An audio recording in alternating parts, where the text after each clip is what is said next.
today, just so you know, I'm also recording so that the 1 or 2 people who couldn't make it today, they can receive the recording. You can also receive the recording as well. A little note on that. So we have to, edit and post the video to our website and our YouTube. So sometimes there's a little bit of lag. I promise you it will come. It's just always just kind of, we have a little bit of waiting to do as the back end stuff goes. But the recording will come, and I will for sure send it. And I will send over the PowerPoint I'm about to show you as well. So in our Learn to Lead series, oh, I'm sorry, let me introduce myself. So I'm Katrine. I am with the Girl Scouts of Wisconsin Badgerland. I am the Partnerships and Volunteer Manager, and I run Badgerland at Home, our virtual programming.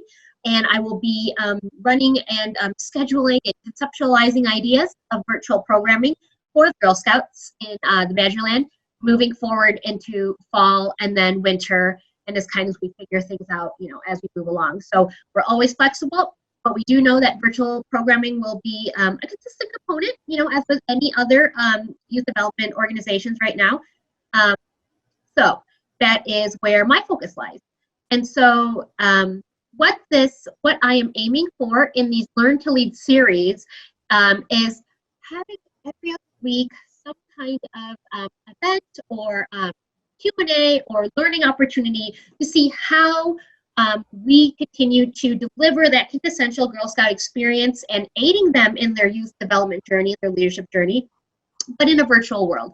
So a lot of our curriculum, is so tailored to in-person troops.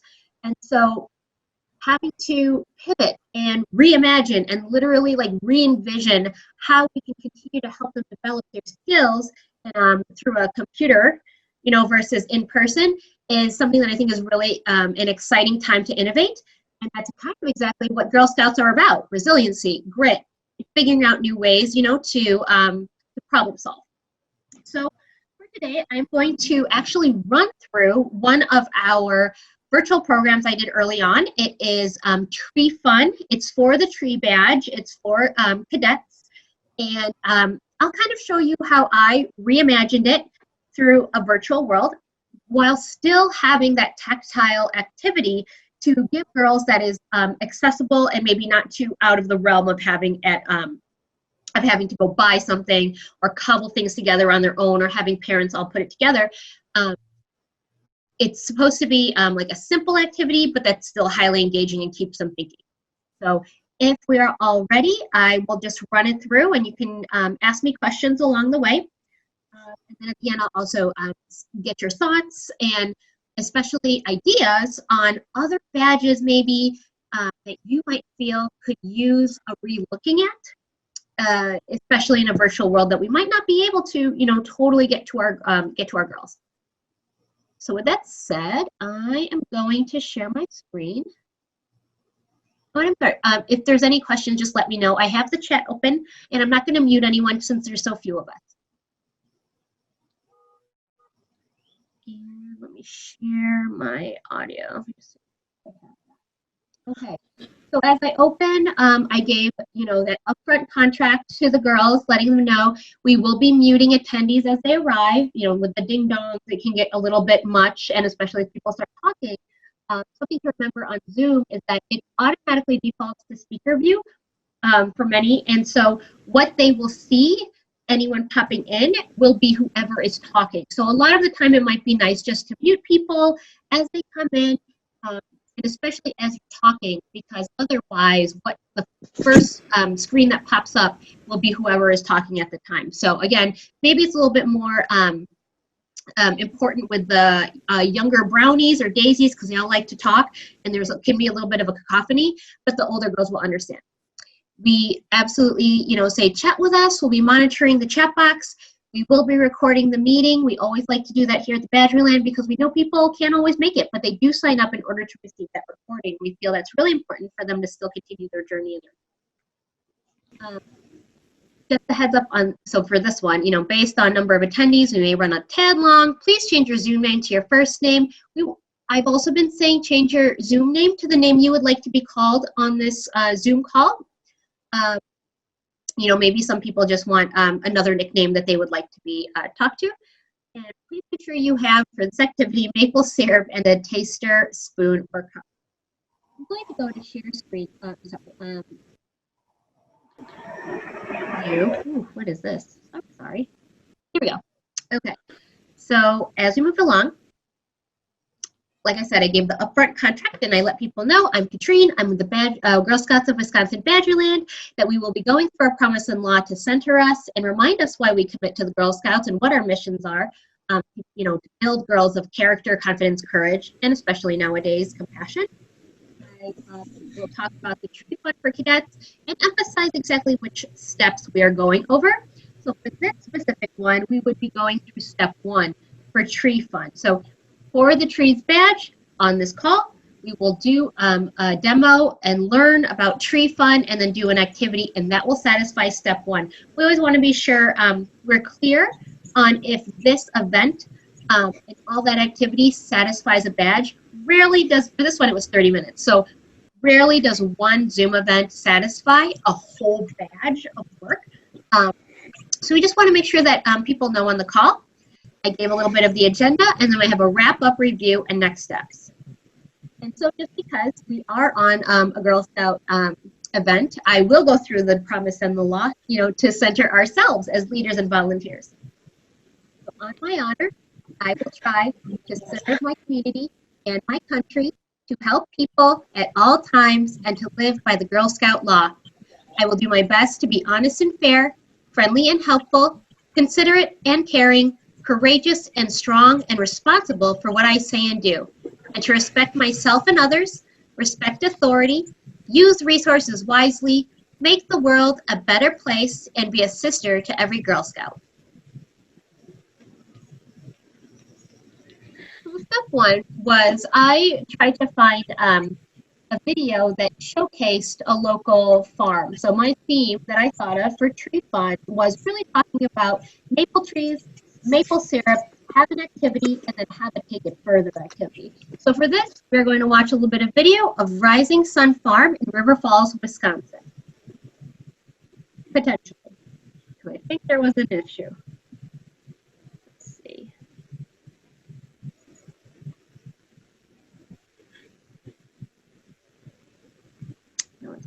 My apologies here.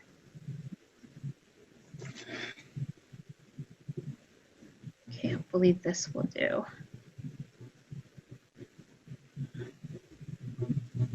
Oh goodness. Oh, there we go. Okay. And I'm doing this just so you can also see what the girls had experienced in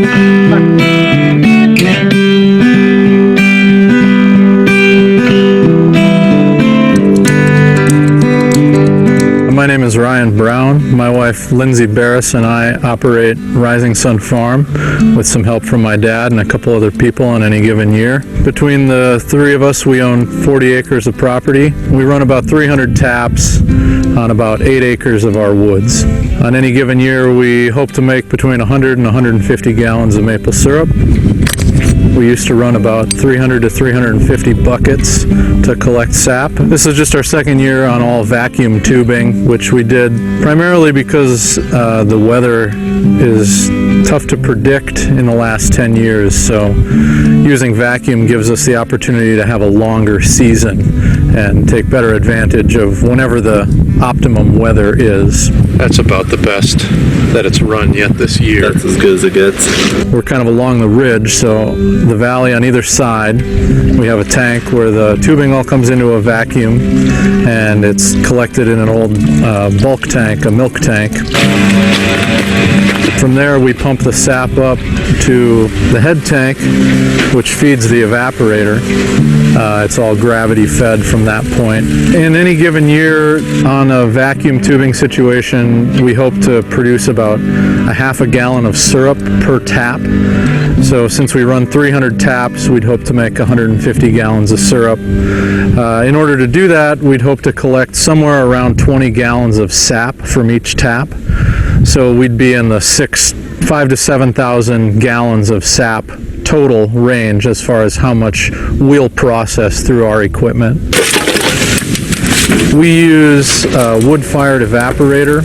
Most of the larger producers are going to be using reverse osmosis technology to remove the majority of the water before it's ever subjected to heat. It's a 4-foot by 14-foot evaporator, and when we're operating it, we can cook about 200 gallons of sap per hour will be evaporated. And so depending on the sugar content of the sap, we'll make between 4 and 6 gallons of syrup per hour. As there gets to be less water in the liquid and it becomes closer to maple syrup, the boiling point increases to the point that when it's maple syrup, it boils at 7 degrees above the boiling point of water, so approximately 219 degrees. Once we get close to where we want it, we use a hydrometer to measure to more accurately determine the density, the sugar content of the, at this point, what's syrup. And once it's reached almost syrup, then we open the valve and draw off a batch, we call it. We store it in food grade buckets until we have 30 to 50 gallons, which then we will reheat and filter through our bottling tank, and then we pour mostly into quarts and pints for retail sales. Because we're cooking sap from a raw state, it's given more time exposed to the heat, more opportunity for caramelization, more opportunity for that flavor to develop. And also because we're heating our syrup again to bottle it, it again gives it another opportunity for caramelization to occur. And so we think we make a pretty tasty syrup that's had the opportunity for some very good flavors to develop. We're hoping to stay at a scale that is still really fun. We hope it's profitable and that we can make some money on a good year, but we don't want it to become just work. Get to work in the woods and be with your family and whoever should happen to show up for that day, you know, because it is always different who's walking down the trail, and it's kind of cool when the wind is blowing the right direction and all the steam and the little smoke flavor scent is blowing up the trail and you get to smell that as you're walking down into the woods. It's kind of it's a unique experience.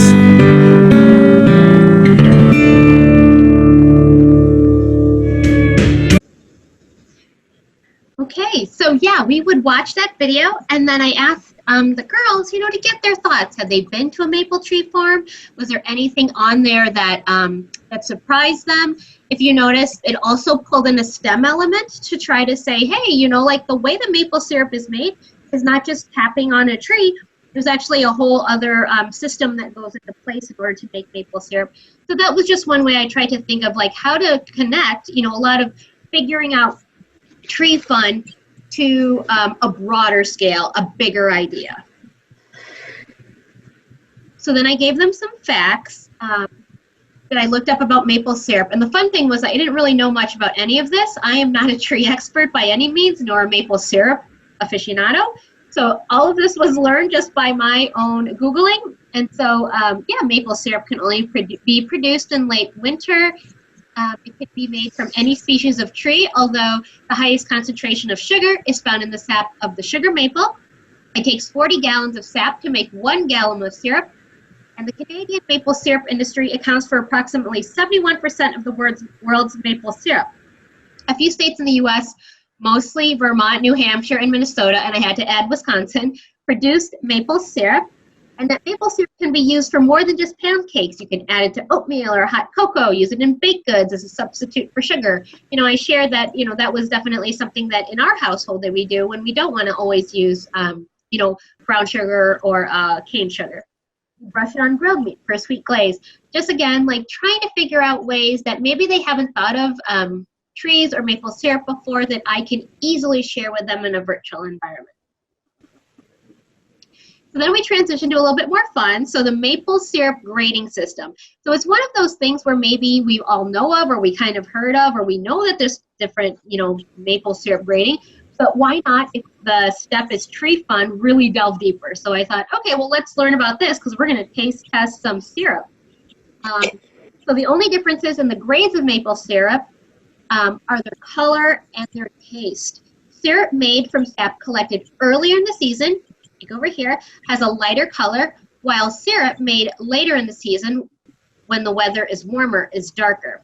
The darker the syrup, the stronger the flavor. So trying to remember, I believe that this is a cadet badge, and so middle schoolers. So trying to, understand a little bit of that graphing system. So if you think of a spectrum or like a graph, you can think, well, the later in the season, the darker it's going to go, or the darker it's going to be. The later in the season, the higher the taste level. So that's pretty much what I was hoping to share with people that they could take away. And then we talked about what are the maple syrup grades. Again, something that maybe not a lot of us thought of, and it's just something that's really, fun to think of, and the girls really enjoyed it. So in 2014 or 15, something I learned was that they actually changed how maple syrup was graded. I know if you all are awesome maple syrup experts, I did not know this. And they changed all the maple syrups to all grade A. There was a problem in that people thought that grade A meant a higher, classier, better, more awesome syrup, whereas grade D meant, oh, well, it's not a very good syrup, don't even go for it. And whereas that's actually not the case. So they changed all the categories to grade A, so they eliminated that kind of bias, and then they just said, here's what the differences are. A golden color, delicate taste. This is really for pancakes and waffles. Amber color, rich taste. Kind of like clover honey. You can add it to muffins or scone batter. Dark color, a robust taste. Caramel-like with deep maple notes, and it works well as a brown sugar substitute. And very dark, strong taste. The richest syrup, very viscous. It's like molasses, so we had an opportunity to talk about molasses and what that was. And the two can be used interchangeably, tried in baked beans or ham glaze. So again, just that opportunity, like, yes, I'm here and I'm showing you a PowerPoint, but we would always pause for that ability to chit-chat and think about what this all means in a bigger context. And then here's the activity. So taste test time.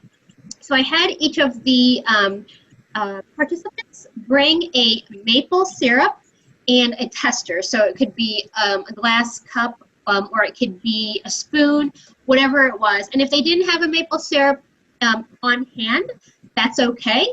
They could always do it later.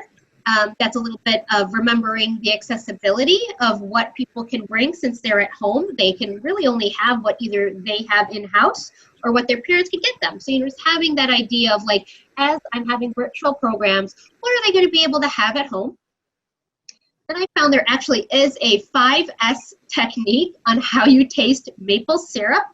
And you can read it, there, but it really is just see the viscosity, swirl the maple syrup gently, smell the maple syrup, take a sip of your syrup, and savor the maple syrup. And it was actually really fun to watch all the participants on the call. They were all doing it at the same time. So again, like trying to get them to move, do the activity, have a little bit of that tactile sensory experience, despite it being a computer, being, the delivery system.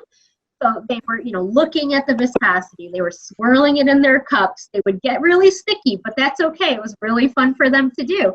And I gave them this chart to kind of start thinking about, what do you think your maple syrup is?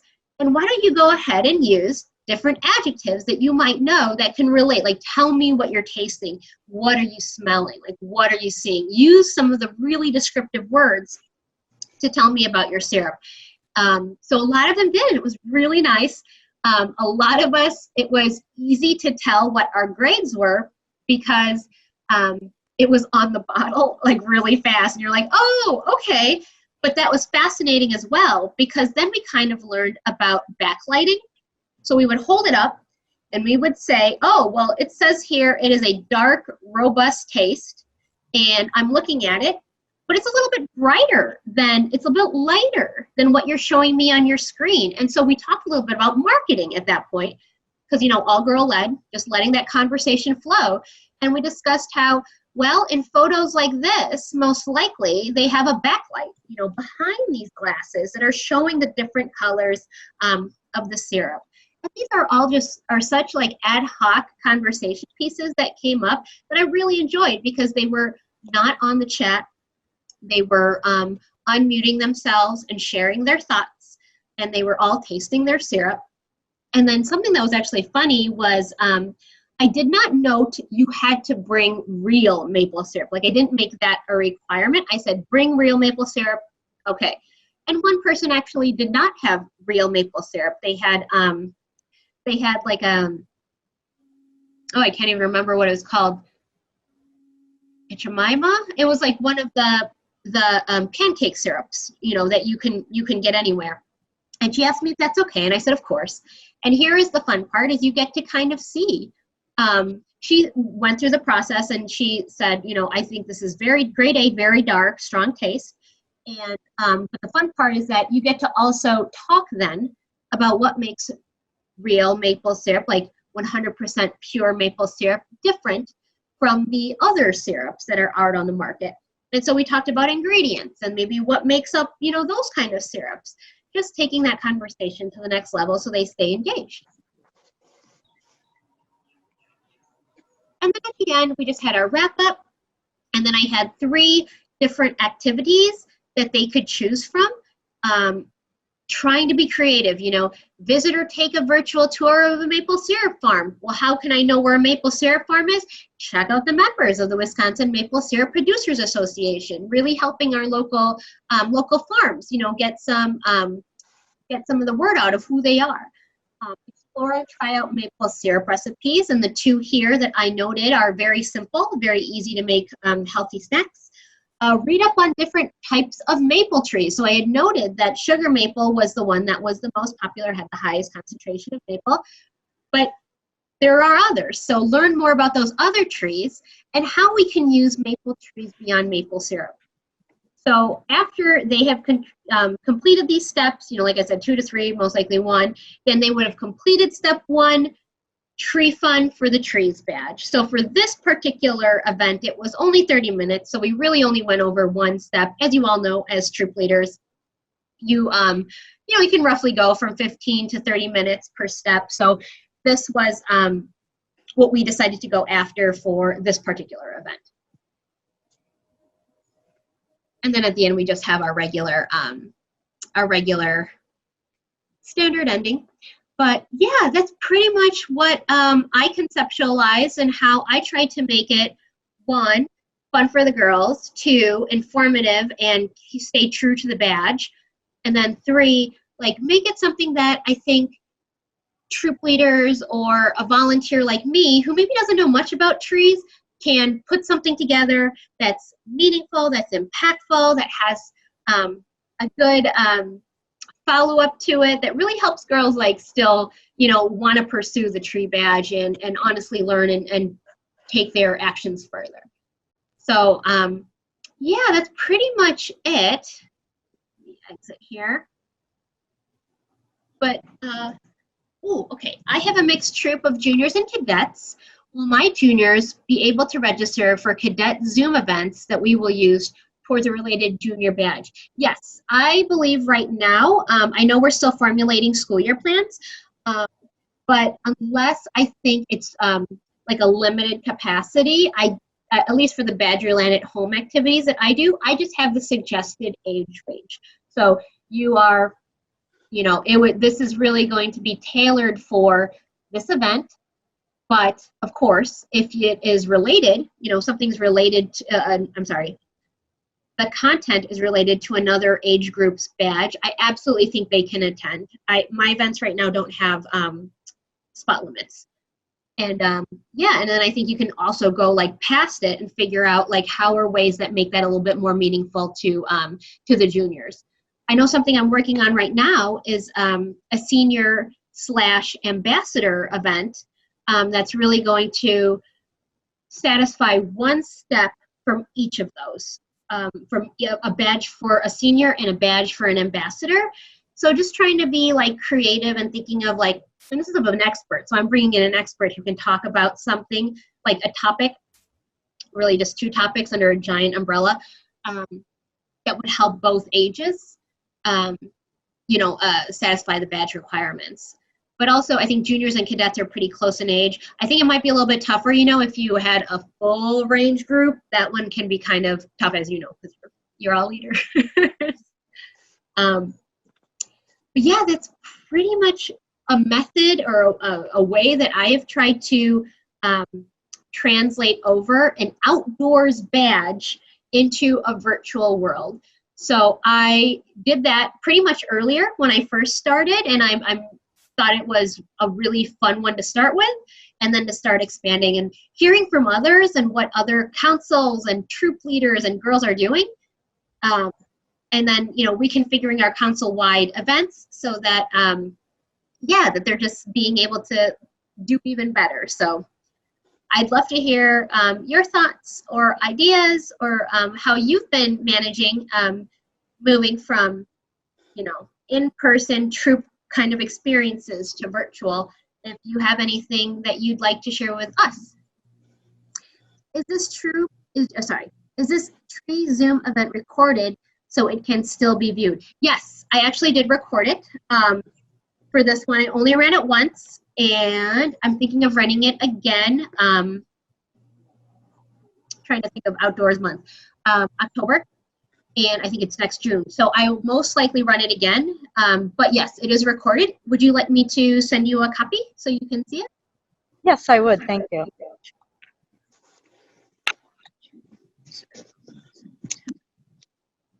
Okay.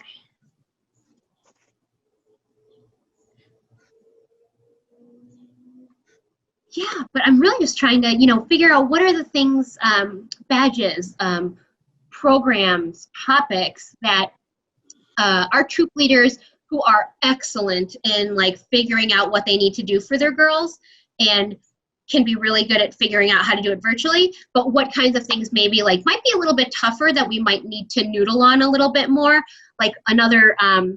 Another one I'm trying to think of is the horseback riding badge, because that's such an in-person badge.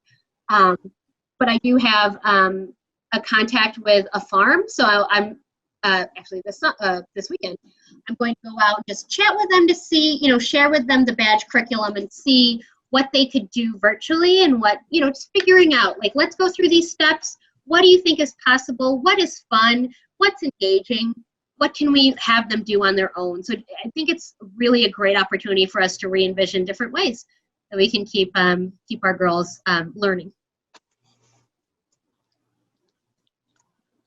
I'm happy to answer any questions you might have about virtual programming, other events that I've run. Let's see, juniors and cadets. Trying to think juniors. I've done, next week I'm doing an inside government badge workshops. So I think that's 2. And then there's going to be a 3-part cadets finding common ground workshops next week as well.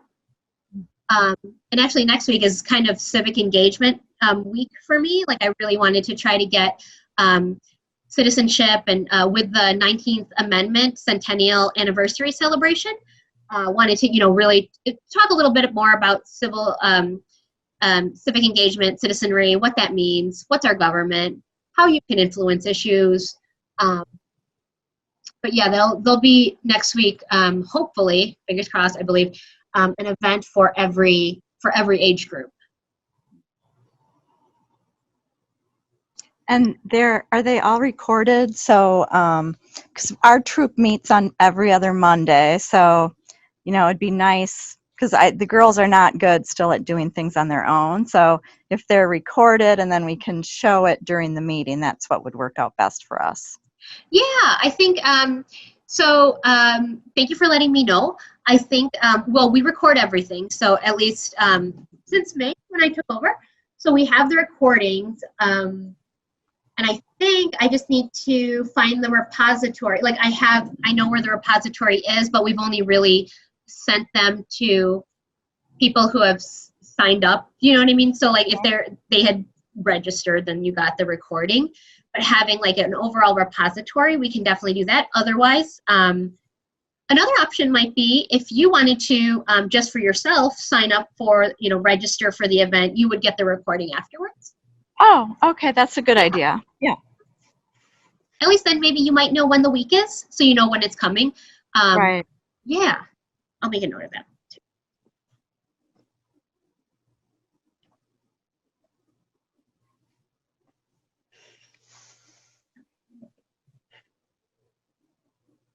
I'd love to know if there's any, I don't know, any topics that you feel kind of stumped about that you might like us to kind of ruminate a little bit over more about how to translate to a virtual experience. And I think what's going to be nice is that we are really conceptualizing things so that if it goes virtual, it's going to go virtual. If it goes hybrid, it's going to be hybrid. If it's, you know, like there's those options as we move forward, knowing that things are just a little bit out of our hands of knowing, you know, what's recommended and what's not.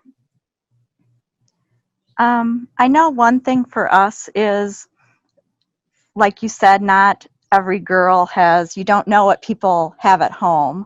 So we don't normally meet during the summer, but this summer we did just because we wanted to keep girls interested, and we've just been doing more fun patches. But yeah, there have been, and the problem is I actually live in a different town than my troop does because I'm the leader of my Girl Scout or my granddaughter's troop. Oh. So getting supplies to them is a little interesting sometimes. But yeah, that's been the biggest challenge, is thinking of things that everyone would have at home. So I thought I read that the council was looking at maybe having, you know, kits available, and that would be really helpful. And of course, just know that of course we're mindful of our budget, you know. So Yes, that is, thank you for that feedback, because I think that is a high priority, is figuring out kind of these kits or badge in a box, you know, that makes it a bit easier, especially with regards to accessibility. Thank you for that feedback. And I think I'm going to be learning more tomorrow during our all staff as we move forward with that. Yes. And also I think something that we've also been thinking about, at least with virtual programming, is, you know, being, just being inclusive about how we put things together. Like, for example, like, I think cooking classes are wonderful and they're pretty fun, like putting together simple meals and things like that. But maybe just also having a lens of remembering, like, you know, maybe not everyone can get to the grocery store that day, you know, or maybe that's something that's like, I mean, I'd hope we'd be mindful about like peanuts, you know, but like those little things that, you know, you have to remember, like, okay, remember, like that activity that we need, what is actually, you know, possible, like in a household if they were to get it, for sure. Well, it's great you were meeting all summer. I hope they all really enjoyed still seeing each other. I think they did. We did end up, we decided to try to teach them how to do counted cross stitch, and we had 2 Zoom meetings, and it was pretty difficult to try. So last week, or earlier this week, we met in a park, and we all wore masks still, even though we were outside, and, you know, kept our social distance, and that did work a lot better. So, and the girls were, of course, very excited to see each other in person, because for some of them, it was the only social contact they had all summer. So, yeah. Yes, we've been hearing some feedback from people that, you know, in a world where things are ever changing and maybe you need to be really, really flexible, one of the constants has been Girl Scouts, and that has been really heartening to hear, because then it helps us understand like how we can better serve our membership, you know, and really how to get those experiences out, and how vital they are, you know, like, yeah, someone was just saying like they literally have not seen their school friends. All their sports got canceled. Their clubs are meeting. And so Girl Scouts was their outlet to continue growing up. And that was super important.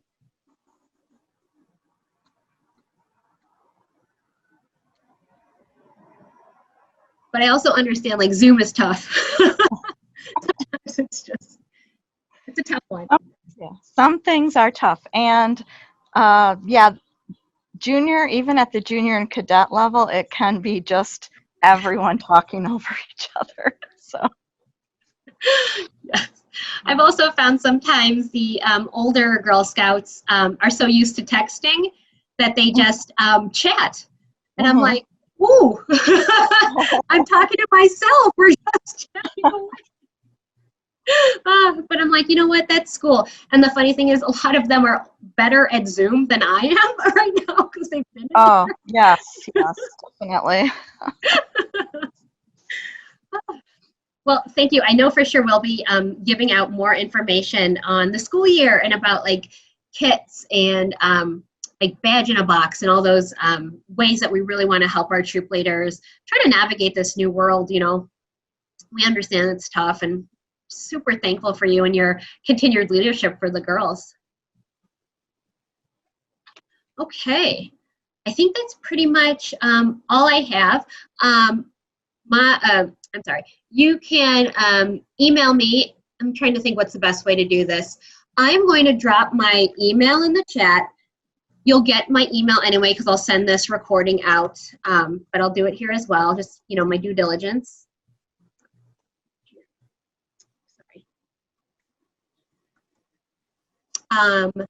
I will send you the recording. I will send you the PowerPoint just as a heads up, and then I will also send the original recording of what it was.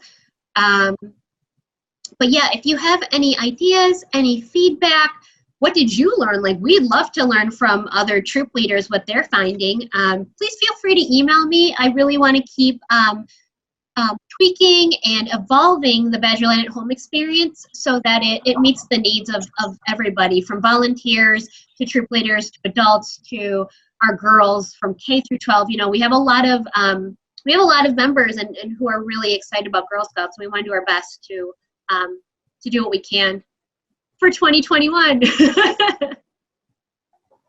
But otherwise, if that's about it, I think that's all I have. I'm really happy that you all were here on the call with me today. We're going to continue this Learn to Lead series. So in 2 weeks, Sarah Vanderpool, one of my colleagues at Badgerland, will be going over the GSLE outcomes, which are from a 30,000 point of view. What is it that we want these girls to be doing? You know, developing self-esteem and being confident and risk-taking and all that fun stuff, being investigators in themselves. And she's just going to go over it with leaders to remind us of why we're all here, what our movement is really about. It's always girl-led. So if you have any other, again, ideas on that, on what you feel leaders would love to learn about, then again, let me know, and I am happy to start really scheduling these out. Yeah, I think that's about it. I think we can end early, and thank you both again for being here. And thank you for leading. Thank you. Thanks, Katrina. Thank you. Have a good night. I know it's a little late. If it's nice outside for you, I hope you're able to get outside. Yeah, thanks. Bye. Bye, all.